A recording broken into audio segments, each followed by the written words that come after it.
let me ask you a question. Have you ever wanted to get ahead in your workplace and you had no idea how to do it? Well, one important thing about getting ahead and building great relationships at work is knowing how to resolve conflict. And for that, you need some great techniques for resolving conflict. And today we have Annette Dernick, and she's a love and peace expert for companies. And she can tell you exactly how you too can resolve conflict with some incredible techniques. Thank you so much, Annette, for coming. And please tell us, what kind of strategies and techniques can we use in order to resolve conflict? Because people are difficult sometimes at work. People have different ways of being. People are from different cultures. They are used to different things. And sometimes we come across a lot of difficult people, narcissistic people, people with interesting personalities that we're not used to. We have different habits. Maybe someone puts, I don't know, a coffee cup without a mat underneath, and that bothers you, right? There's little things that can kind of make you go absolutely crazy with time. So how can we manage conflict at work? Yeah, thank you very much, Lily. I'm happy to be here with you. And the example that you used is exactly one example that I'm using in my book, because in my opinion, really conflicts start with, let's say, small situations. And that's also already the best thing to resolve a conflict, is not to wait until you really have a big conflict, like a big bang, like a volcano that's bursting. But if, for example, your coworker has put this coffee without a mat, let's say 5, 6, 7 times, then at the latest, it's really important to address this to him and to tell him or her, oh, can you please put a mat beneath your coffee mug before you place it on my desk once again. And so the first step to really resolve conflicts in a positive way is to realize that there is a conflict. Many times when I'm called into companies, the conflict is already kind of very big, and then it's much more difficult to resolve it than if it's possible to resolve it already in the first place. And so it's really important to see there's something with which I don't agree. And then there are special techniques how to address it. So the way it should not be addressed is, you idiot, can't you put a mat beneath your coffee mug? This won't help, because then the feelings will kind of accelerate, and then it will really be an outburst. But if I use what I call I message, so for example, I say, I've seen that you've put your coffee mug without a mat several times on my desk. I prefer if I don't have these marks that your coffee mug leaves on my table when you leave my office. Can you please use a mat the next time? It might sound a little bit the long way, but maybe you could already feel the difference between the two things, the one that I said in the beginning and the other one. And I think you might have felt it in your kind of belly or stomach that the second one wasn't the start of a battle, but it was the start of a constructive dialogue. Ah, very interesting. I love what you said. And how can we make sure that we don't replicate our emotional wounds from childhood at work? Because what I find is that many times we experience that same kind of relationship that we had with our parents, maybe with our the dad who left, or the mother who wasn't there, or the mother who was overpowering. We kind of experience that kind of relationship at work. Like, have you ever experienced that in companies where you work, where people are, you can say, drawing to themselves those exact type of people that are a replica, or have a certain type of behavior that their mother used to have or their dad used to have. And it's exactly those behaviors that drive them absolutely crazy. And if so, what can people do about it so they, don't encounter those kind of people, so they heal that situation or the trauma they had in the relationship with their parents? Yeah, I would say as the first situation, and if you use these techniques, it's still possible to resolve this conflict directly with your colleague. In the second case, that there is some memory from childhood involved or even trauma. And I know a lot about traumas because I myself have resolved a lot of trauma from my childhood. And I know that I needed some professional help. Sometimes it can be a coach, and in other cases, it really has to be a psychotherapist, something who is really able to resolve the conflict and to resolve this trauma. Because if I do not resolve it in a way that benefits me, then I can be what we call re-traumatized. And that really doesn't help. So it's really also in this situation, in my opinion, the most difficult thing or step is to realize that I'm triggered. And I have to admit that it kind of took some time until I realized that I was triggered from my childhood. And so it's always also good to listen to somebody who knows me and who tells me, oh, Annette, I have the impression that in this situation, it was difficult for me to understand your reaction. And maybe you realize that I'm also using words that are kind of more calming. And I don't say, oh, you idiot, how are you behaving? Because if somebody addresses me like in the second way, then I won't be able to kind of realize that there might be something beneath my behavior. And so in case that anybody will realize something like this, it's always good to contact maybe at first a coach. And if the coach is really very capable in his profession, then he'll let the person know until which step he can resolve this pattern and when it will be better to look for another person. And I know from my own experience how it kind of freed myself when I had been working on the trauma of my childhood, and how free and how peaceful I am now. And that's also why I talk about love and peace in companies. So it really means that I love myself and I'm peaceful inside, and that really gives another attitude. And it's also easier to attract clients, to attract new employees, new companies, because we all love to work together with people who are loving and kind and appreciative. And when I've resolved these childhood topics, then the whole life is easier for me than it was before. Thank you. I loved what you said. And how can we ensure that we don't allow petty things to kind of get really big? And I'm asking this because, for example, I'm learning a lot from my partner, Harry. And what I've noticed is that everyone feels really comfortable around him because there's a massive level of acceptance around who you are as a person. And when I'm saying who you are, I mean anybody could feel right at home, could feel like they're his brother or his relative. They could instantly feel like family. So how can we create this kind of familiarity, this kind of feeling of you're accepted at work, and not let small petty things kind of get really big, aside from what you've already said? Yeah, so I always say that everything starts with me. So as soon as I realize that I'm kind of angry inside and that I react in a very angry or aggressive way in certain situations, then it's really good to ask for support from a coach and to really work with the coach on these topics. And once I've learned which situations are triggering me, then the coach or the psychotherapist will also tell me how to react in these situations. So there's really a lot of work inside of me.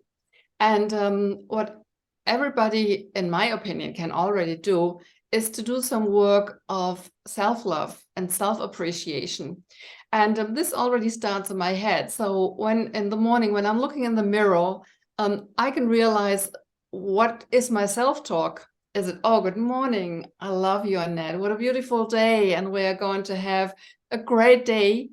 Then it's different, and then it's already self-love. Then if I look into the mirror and say, okay, there's some more wrinkle, and over here you had been eating too much, and then I'm not in a positive and peaceful way with me. Because I love, there's a song of Bon Jovi that I really love, and one of the lines in his song is, remember, you're perfect, God makes no mistakes. And in my opinion, that's exactly what each of us should bear in mind. You're perfect as you are, I'm perfect as I am. And if I really look, let's say, so through these glasses, that whoever I'm talking to is perfect, even though there might be behaviors that are kind of difficult to understand for me, but nevertheless, he or she is perfect. And then I look for the, let's say, for the inner values, for the things, for the valuable things that we all have in each other. And as soon as I start to look for the precious things in another person, that's also very good for a team. If you're working in a team, and if, even though, let's take, for example, a teammate, and he or she has kind of different viewpoints than you have. But if you really look on the advantage that this opposite viewpoint has for your common work, then you'll really work together in a very appreciative way. And sometimes it's also that 1 + 1 is 3, because with two opposite viewpoints, sometimes you can create something new. And that's really important, to be aware what is possible if I really accept the other person as he or she is. Thank you so much. So how can our self-acceptance lead to the acceptance of others? Is there any technique we can implement right now that will allow us to accept others the way they are? I really love the work of Louise Hay. Maybe you've already heard from her, Louise L. Hay. And she has something that is called mirror work. And so at the beginning, it sounds a little bit crazy, and I couldn't believe that it was that simple, because the only thing that I had to do, is how she described it was to stand in front of a mirror, to look really into my eyes, and to say, Annette, I love you. I really, really love you. And I have to admit, when I said it for the first time, I felt quite awkward. And I had also some tears coming, because I thought, is it really possible that I talk to me like this? And after a while, I get used to it. And so now every time I pass a mirror, I tell me, oh, I love you. Or I say, oh, what a wonderful woman you are. Oh, what a great day it will be.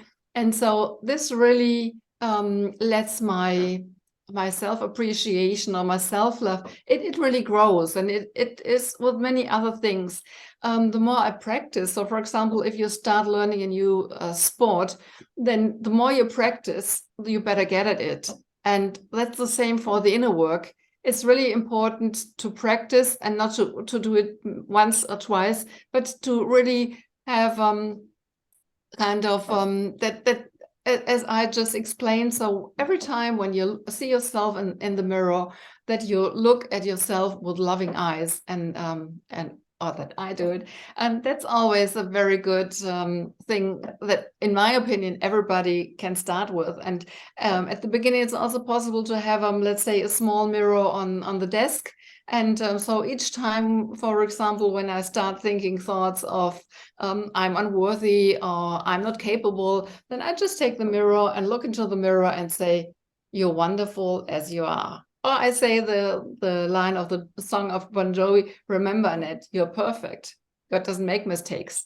And this really helps me. And a smile automatically comes to my face. And when I have a smile on my face, then normally other people who approach me, they will have a smile on their face as well. And this really is a very good culture at work, not only in companies, but I really support companies because in my opinion, it's so important that we have a workplace where I am appreciative and where I also am appreciated, because many of us, they work at least 8 hours a day. And if these 8 hours are exhausting because I don't love myself and therefore I can't love the others, then I can come home in the evening and I really feel depleted. But when I really love myself and when I'm happy when a coworker approaches me and when we have new ideas together, then I can go home in the evening and I'm really happy, and maybe also tell my family, oh, what a great day we had. And today with Larissa, we had really a breakthrough, or we won the new customers. And this is really and this is also another aspect why it is so important for me to do so, because in my opinion, it's always good not to look for a faraway place and tell them, oh, they must have peace. But it also starts with me. And so when I come home in the evening and I'm satisfied and I'm peaceful inside, then it has also kind of it also affects everybody around me. And when I'm affected in this way, those people also are affected by it. And it's like a stone that you throw into the water, you're having waves. And in my opinion, that's really something that everybody, that each of us can do to have a more peaceful world, not only at work, but I know so many companies, they can really, let's say, improve in this aspect. And I'm really convinced that this will help all of us to have more peace. And for the company, I always say peace creates values. So if we as customers, whom do we like to buy from? It's from employees that are really convinced about their product, who are friendly, who are appreciative. And so it's also worthy for the company because turnovers increase. It's easier to find new employees. The employees, they are much more creative. And so everybody really kind of benefits from this attitude. And in my opinion, it's really worth going for it to have more peace inside, outside, in the company and the family, all over the place. I love it. So what I'm getting from what you said is that if you want to transform your workplace and have to resolve conflict, basically it's just better not to have any conflict at all. And how to do that? You have to transform your own vibe, your own energy by being happier, by loving yourself more. And would you recommend any specific techniques for doing that aside from the mirror work, which I do think is very valuable in the affirmations? Personally, I find that every time I exercise, whether it's something I love, whether it's dancing or walking or anything that involves movement, I find that even if something goes wrong at work or anywhere else, I somehow take it in my stride and I find solutions faster for the problems, and I'm less angry, and things frustrate me a lot less. So would you say that do you have any specific habits or techniques that anyone can use in order to have a better vibe, a better energy, so they can be, you can say, more pleasant at work, and through that to resolve conflict by there being no conflict at all? Yeah, so first of all, I want to say that in my opinion, conflict is not a bad thing, because sometimes a conflict can be as a thunderstorm, that after the thunderstorm you have the air is much nicer. So the first step, in my opinion, is if there's really something, let's say, that makes me angry, to really address it immediately and not to say, oh, there's a conflict, I don't want to have this conflict. And you can already see it in my gesture, then I'm already like this, and that's not peaceful. So first step is really, okay, we have a conflict, so what can we do about it? And to resolve the conflict as I've explained at the beginning. The other things that I can do is really to move, as you said. And I'm practicing yoga and Qigong every morning, and it really helps me. The next thing is to do breath work. And so every time when I have a situation that it's kind of, let's say, difficult for me, I can take a really very deep breath and to center myself. And the next thing that I really love to do is to go out in nature. Really, when I have something to resolve, then I go to the nearby forest for a walk. Sometimes 10, 15, 20 minutes is already enough, but it really gives me a new attitude, and it also it's good for my, let's say, problem resolving capacities, because that's really what is also important. If there's something that bothers me, normally I can't resolve it with the same thoughts how it came into the world, and I have to find something else how to react. And when I'm really open, and if I have open body languages, and for me it's really when I'm going to the forest, I'm kind of opening up to the song of the birds, to the fresh air, to the wind in the leaves of the trees that I hear. And so many times when I come back home, I think, okay, now I have the solution, and then I can go on working. So it's also important to make pauses on a regular basis. And so these were examples what I do. And you, for example, said that you're dancing. So I think it's also important for everybody to to see or to find out what is my preferred strategy, how to resolve it. Other might be playing soccer, or might go swimming, or there are many, riding a bicycle. There are so many possibilities. So it's always important to really have a look on what really gives me energy and also calms me, and on the other side opens me for new perspectives. Thank you so much for that. What about if you are hired by a company and this company already has a major conflict? And imagine there's a creative team and they're all disagreeing about what step should be taken next. And is it a good idea if you kind of come across a major conflict? Is it a good idea for everyone to like walk off and cool down? Or is it a better idea to just like fight until someone wins? Or is it, what is the best idea? Because, for example, when I argue with Harry, who's my partner, my life partner, and he's my business partner as well, I really like the fact that he doesn't do the silent treatment, you know, because the silent treatment really drives me crazy. So we kind of like express our opinions until we actually resolve it. So I'm really curious to hear from you what you would think is the best option when you have a major conflict. So the best option always is to start talking. And if it's not possible, I just take the two of you as an example. So for example, if you have really a major conflict and maybe you've already tried several things and it's not possible, then it's also a good idea to have or a coach or a mediator. Sometimes that's important. And what you say, in my opinion, it's so important to start with the company leaders. So in my opinion, sometimes companies call me to kind of adjust a team. And then very often I realize that it's not about the team, but it's, for example, of the board of directors who have a conflict. And this conflict, it's really like as if the team kind of inhales it. So I always prefer to start really with the board of directors. And sometimes for them, it's not that easy to admit that they have a conflict, but to really start working with them.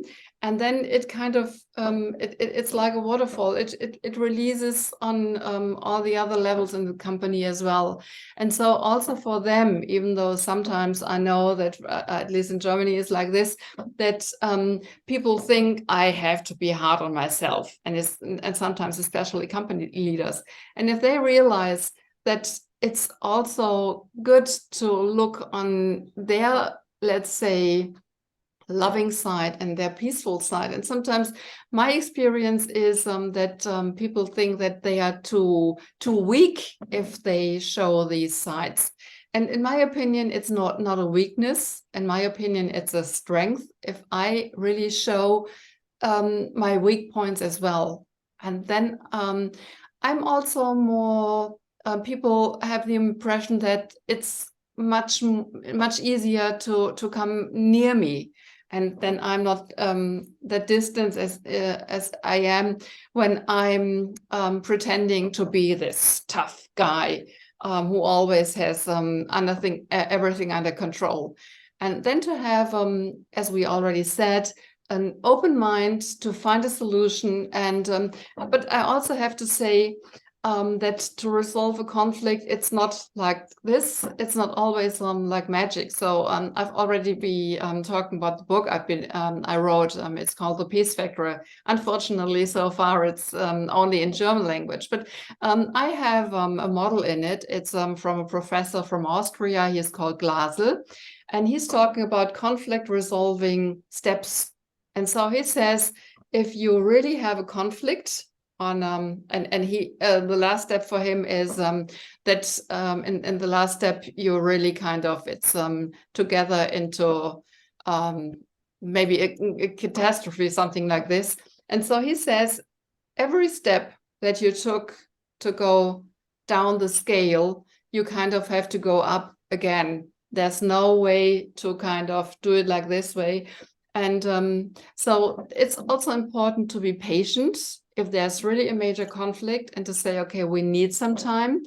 And yes, sometimes it can really take some weeks until this is resolved. But my own experience is it's really worth doing the work, because then the company can prosper, everybody can thrive, the whole company. And this also kind of already prevented company from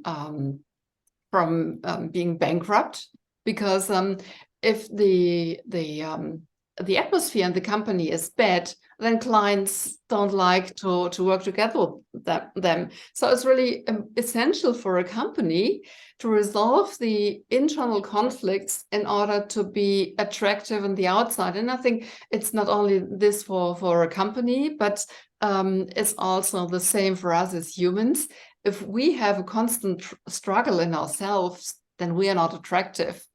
And so it's really crucial for a company to realize what's going on, and then to take the next steps, be patient, and also be positive and be optimistic and say, okay, it's really worth resolving these conflicts. Perfect. Thank you so much for your amazing expertise. So if companies were to want to contact you, where could they go to do that? So I have a website. It's in English as well. It's www.Dernick, DERNICK, and then EU like Europe. And you can also find me on LinkedIn. My profile is Annette Dernick. And yes, I'll be happy to contact with you directly. And yes, I will also be happy to support you. And if you have any further questions, so you or the audience, just contact me and I'll be more than happy to support you. Perfect. Thank you so much.